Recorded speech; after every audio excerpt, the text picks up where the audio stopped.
Hola a todos, ¿cómo están?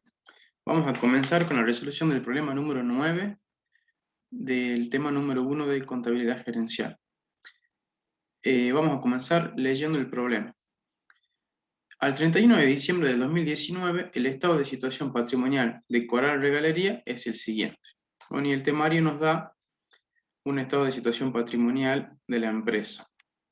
Después nos dice, durante el año 2020 se pagaron 3.000 pesos en dividendos por acciones preferidas y 5.000 en dividendos por las acciones comunes.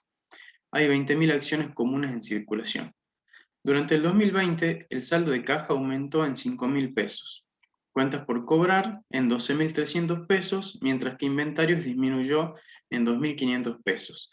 Y gastos pagados por adelantado, un 20%. Se adquirieron dos máquinas nuevas por 35.000 pesos cada una. Se adquirieron inversiones a largo plazo por 39.000 pesos. Las cuentas por pagar aumentaron 6.000 pesos y los documentos por pagar disminuyeron el 10%. Los bonos por pagar aumentaron en 30.000 pesos. Las cuentas de acciones comunes, preferidas y primas de emisión no cambiaron. Las ventas del año 2020 fueron 513.000 pesos y el costo de los bienes vendidos el 65% de las ventas. Los gastos de ventas y administración alcanzaron la suma de 45.750 pesos y la depreciación considerada del 10% de la planta y equipos bruto al comienzo del año. Los gastos por intereses en documentos a pagar y cuentas por pagar fue del 8% y sobre los bonos del 10%. Esto sobre los saldos al 31 del 12 del 2019. La tasa de impuesto a las ganancias fue del 30%. Bien, esta es toda la introducción que nos da el problema y luego vamos a ver qué nos pide. En el primer punto nos pide elaborar un estado de resultados para el año 2020.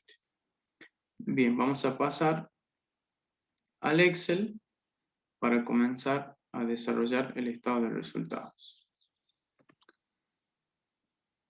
Nos vamos, bueno, acá, como pueden ver, este es el cuadro que nos da el temario, donde acá tenemos toda la información.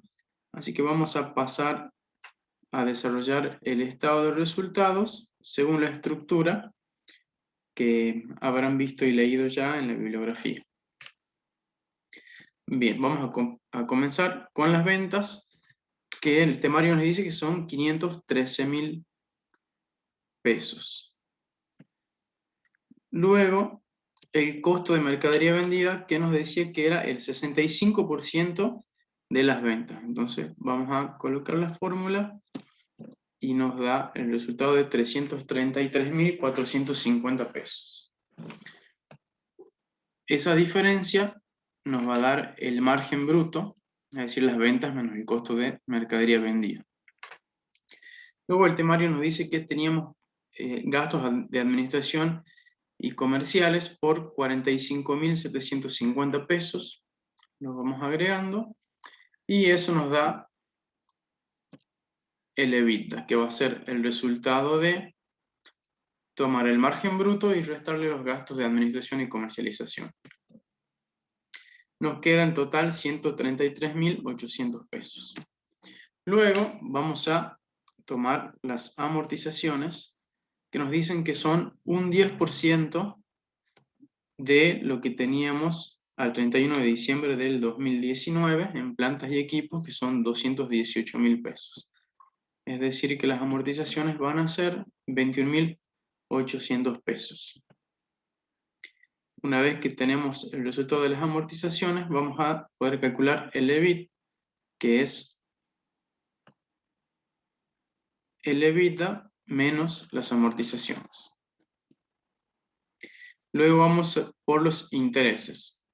Los intereses en el temario nos decía que era un 8% sobre las deudas comerciales que están acá, que serían las cuentas por pagar y los documentos a pagar. Y un 10% sobre las deudas bancarias, que serían los bonos a pagar. Eso nos da un total de 7.550 pesos de intereses que pagamos. Una vez calculados los intereses, al EBIT le restamos los intereses y vamos a tener el resultado sobre el cual vamos a calcular el impuesto. La base imponible para el impuesto. El impuesto nos decía en el temario que es el 30%, entonces vamos a calcularlo sobre esta base. Serían 31.329 pesos de impuesto y finalmente vamos a obtener el resultado final que va a resultar al resultado restarle los impuestos para que nos quede el resultado ya neto de impuesto. Nos queda en 73.101 pesos. Ahí tendríamos resuelto el punto A. Vamos a ver qué nos pide el segundo punto. El segundo punto nos dice, elabora el estado de evolución del patrimonio neto para el año 2020. Bien, vamos a ir al punto B. La estructura, al igual que la anterior, la vamos a sacar de la bibliografía, donde nos indica cómo realizarlo. En primer lugar, debemos tomar el saldo del patrimonio neto al 31 del 12 del 2019, que lo vamos a obtener del cuadro que nos da el temario. Nos da un total de 186.000 pesos. Vamos a tomar la utilidad neta del ejercicio, que es lo que calculamos en el punto anterior, 73.101 pesos. Y a eso le vamos a restar los dividendos en efectivo que se pagaron, que son 8.000 pesos. Y eso nos va a determinar el patrimonio neto del 31 del 12 del 2020. Es decir, el patrimonio neto inicial más lo que ingresó, que sería la utilidad neta del ejercicio, menos lo que se pagó, que son los dividendos en efectivo. Eso nos da un total de 251.101 pesos. Vamos ahora al tercer punto del CEPIDE que nos dice, elabore el estado de situación patrimonial al 31 del 12 del 2020. Vamos entonces, recuerden que el temario nos da el estado de situación patrimonial al 31 del 12 del 19. Entonces nosotros tenemos que, en base a los datos, armar el de 2020. Vamos a ocultar estas columnas para que podamos trabajar viendo los dos. Bien, vamos a caja. Inicialmente era 10.000, vamos a ver qué nos dice el temario. Durante el 2020 el saldo de caja aumentó en 5.000 pesos. Es decir, que va a ser 15.000 pesos para el 2020. Las cuentas por cobrar, el temario nos dice, aumentó el saldo en 12.300 pesos. Entonces vamos a tener acá los 12.300 pesos que aumentó, más los 28.700 que teníamos el año pasado. Nos da un total de 41.000 pesos. Los inventarios, nos dice el temario que inventarios disminuyó en 2.500 pesos. Es decir, que tenemos el saldo del año pasado, menos 2.500 pesos. Nos quedan 39.500. Y gastos pagados por adelantado, que nos dice que disminuyó un 20%. Por eso tomamos el saldo del año pasado por 0,8 para obtener el valor de este año. 10.400. Ahora vamos con el activo no corriente. Plantas y equipo. El año pasado teníamos 218.000 pesos. Este año nos dice que se compraron 2 máquinas de 35.000 pesos cada una, es decir que aumenta en 70.000 pesos, quedando como saldo final en 288.000. Amortizaciones acumuladas. tenemos las del año pasado, menos el 10% del valor que teníamos el año pasado, que son los 21.800. Nos queda entonces en un saldo de 63.500 pesos de amortizaciones acumuladas. Y sumamos la categoría de inversiones, donde nos dice que se realizaron inversiones a largo plazo por 39.000 pesos. Y ahora tenemos el total del activo, que va a resultar de sumar el activo corriente y el activo no corriente. Vamos ahora a trabajar con el pasivo, vamos a ver primero las cuentas a pagar, que nos dicen que aumentaron en 6.000 pesos respecto al año pasado. Nos queda un saldo de 30.500. Los documentos a pagar, que nos dice que disminuyeron un 10%, entonces el saldo de 17.000 va a quedar en 15.300 pesos. Y bonos a pagar, vamos a recordar que nos decía el temario sobre los bonos. Los bonos a pagar aumentaron en 30.000 pesos. Entonces tenemos el saldo del año pasado, que eran 42.500, más los 30.000 de incremento, quedando en 72.500 pesos. Vamos a pasar ahora a trabajar con el patrimonio neto. Nos decía que las acciones no cambiaron, se mantiene igual que el año pasado. Las acciones preferidas lo mismo. Las primas de emisión también se mantienen. Y las utilidades retenidas, que cómo las vamos a calcular. Las utilidades retenidas van a ser igual a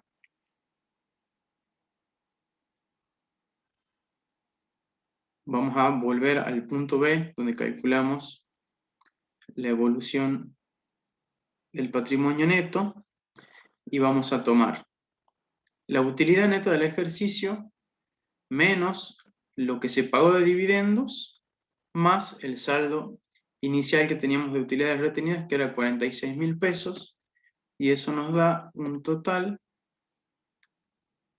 de 111.101. Y luego de eso vamos a tener el total de pasivo y patrimonio neto, que nos tiene que coincidir con el activo. Acá, como ven, hay una diferencia de 1 peso, pero se debe a redondeos.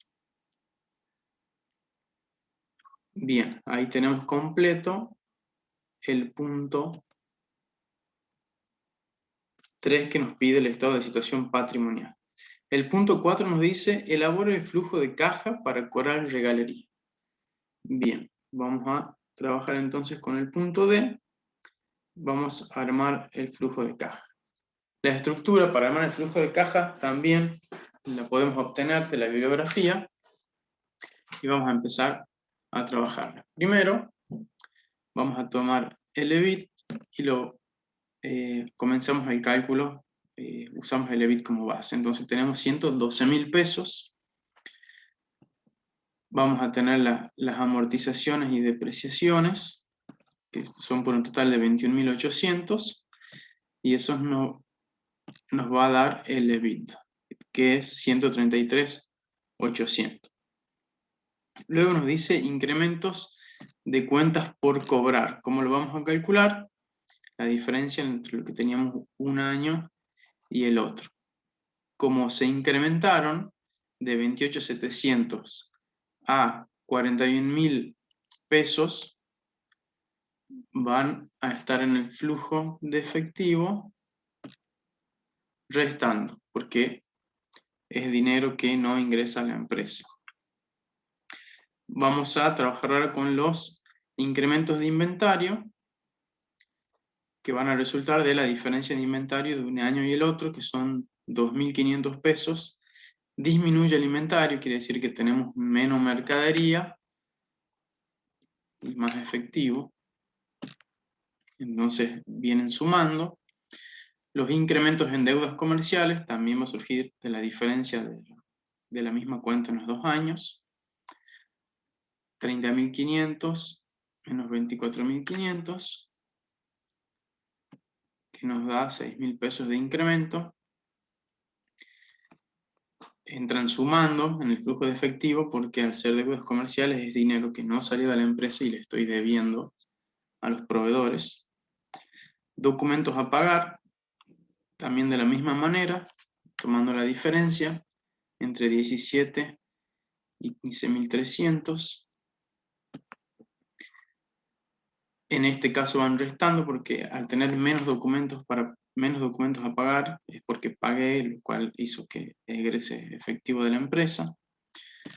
Gastos pagados por adelantado, también la diferencia del 2019 y el 2020 nos da 2.600, en este caso positivo. Los impuestos, que ya lo habíamos calculado en el estado de resultados. Y ahí vamos a obtener el efectivo generado por las operaciones, que van a ser de el EBITDA más y menos todos los movimientos de efectivo que generaron las operaciones. Bueno, ahora vamos a pasar con el flujo de efectivo de las inversiones. En las inversiones decían que tenemos opciones a largo plazo inversiones a largo plazo por 39.000 pesos. Quiere decir que dejamos de disponer de ese efectivo y pasó a hacer inversiones, por eso están restando. Y cambios en los activos fijos tenemos 70.000, que son las 2 máquinas que compramos, lo cual también nos disminuye el flujo de efectivo de las inversiones. Y por último vamos a ver el flujo de efectivo del financiamiento. Tenemos incremento en las deudas bancarias, nos da 30.000 pesos, intereses por deudas, los intereses que pagamos, eso ya los determinamos en el punto 1 cuando hicimos el estado de resultados, y los dividendos en efectivo, que nos dice el temario que se pagaron 8.000 pesos. Todo eso nos da como resultado 5.000 pesos o 5.001 de acuerdo al redondeo, y es el flujo de efectivo neto generado en el 2020. Bien. Vamos ahora sobre el último punto que nos pide calcular los índices expresando su opinión al respecto sobre los resultados en cada caso. Bien, vamos al cálculo de los índices. Nos pedía primero entonces el rendimiento del activo, que ¿cómo lo vamos a calcular? El rendimiento del activo va a salir del resultado, que son 73.101, dividido en el total del activo.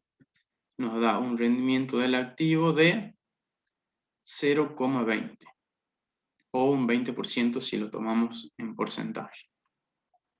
El rendimiento del patrimonio neto va a salir también el resultado dividido en el patrimonio neto, lo cual nos da un resultado de 0,29 o 29% si lo vemos en porcentaje. La rotación de los activos, que va a salir de las ventas dividida en el total de activos. El índice nos da 1,39. El margen de utilidad neta, que lo vamos a calcular, el resultado neto final dividido en las ventas, nos da 0,14. Una buena forma de interpretar este margen de utilidad neta, 0,14 por cada peso vendido, o un 14% sobre la facturación. La rotación de cuentas a cobrar, que las vamos a obtener de las ventas dividido en las cuentas por cobrar, lo cual nos da un índice de 12,51.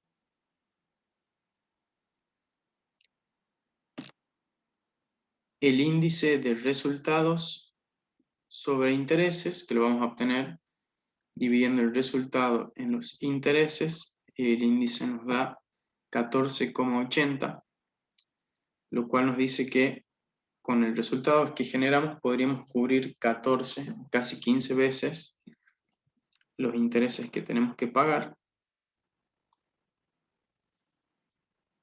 La razón deuda sobre activo, que vamos a tomar el pasivo dividido en el activo, lo cual nos da un valor de 0,32. Eso nos muestra que el activo es mayor al pasivo. La rotación de inventarios, que la vamos a obtener,